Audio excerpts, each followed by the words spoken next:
From UFOs to psychic powers and government conspiracies, history is riddled with unexplained events. You can turn back now, or learn the stuff they don't want you to know.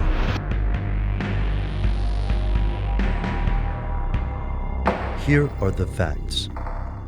The United States officially declared independence in 1776. The United Kingdom recognized the independence of the United States by signing the Treaty of Paris on September 3, 1783. While these countries had a tense relationship for decades afterward, this treaty established the United States as a sovereign entity. At least, that's the official story. For some fringe researchers, the United States never really achieved independence, and the leaders of the US are still secretly following orders from the ruling family of the United Kingdom.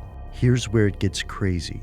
According to Netherlands-based researcher Joel van der Reijden, the United Kingdom continues to wield an enormous amount of influence on US policymaking through several private elite organizations.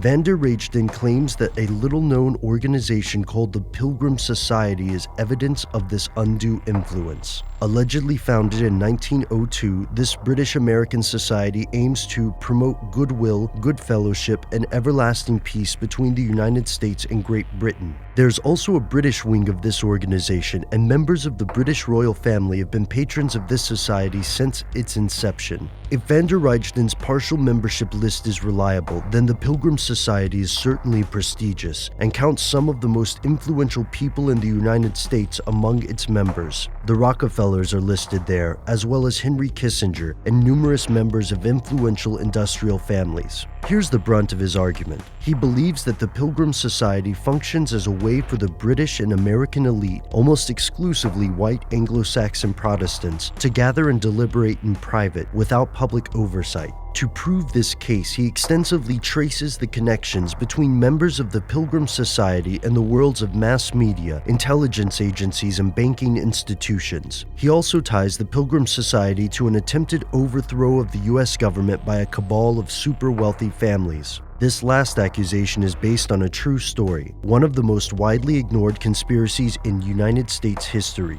In 1934, retired General Smedley Butler told Congress that he was approached by representatives of ruling families in the United States who sought to overthrow President Franklin Roosevelt and institute a fascist government. Congress believed Butler and admitted his story added up, but strangely, or predictably enough, not one member of these influential families was prosecuted or questioned about their alleged treason. According to Van der Reijden's research, the folks coordinating this attempted overthrow were pilgrims. And Van der Reijden isn't the only one arguing for a conspiracy. The controversial activist Lyndon LaRouche also believed that the British ruling families exerted undue influence on US politics. At the heart of these claims regarding the Pilgrims Society is the belief that an Anglo-American establishment is working to steer American business, politics, and society toward its own aims. These allegations haven't convinced the mainstream media. Skeptics could easily claim that this is confirmation bias, meaning that the conspiracy researchers can simply see what they want to see and ignore evidence that doesn't fit their opinion.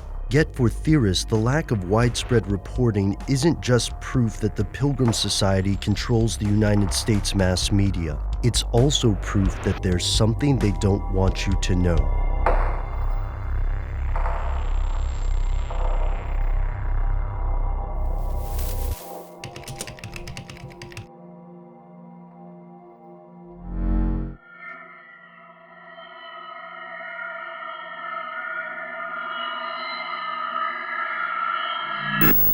I appeared before the Congressional Committee, the highest representation of the American people, under subpoena to tell what I knew of activities which I believe might lead to an attempt to set up a fascist dictatorship.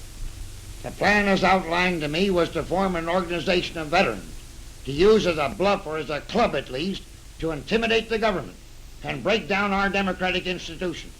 The upshot of the whole thing was that I was supposed to lead an organization of 500,000 men, which would be able to take over the functions of government. I talked with an investigator for this committee who came to me with a subpoena on Sunday, November 18th. He told me they had unearthed evidence linking my name with several such veteran organizations. As it then seemed to me to be getting serious, I felt it was my duty to tell all I knew of such activities to this committee. My main interest in all this is to preserve our democratic institution. I want to retain the right to vote, the right to speak freely, and the right to write. If we maintain these basic principles, our democracy is safe. No dictatorship can exist with suffrage, freedom of speech and press.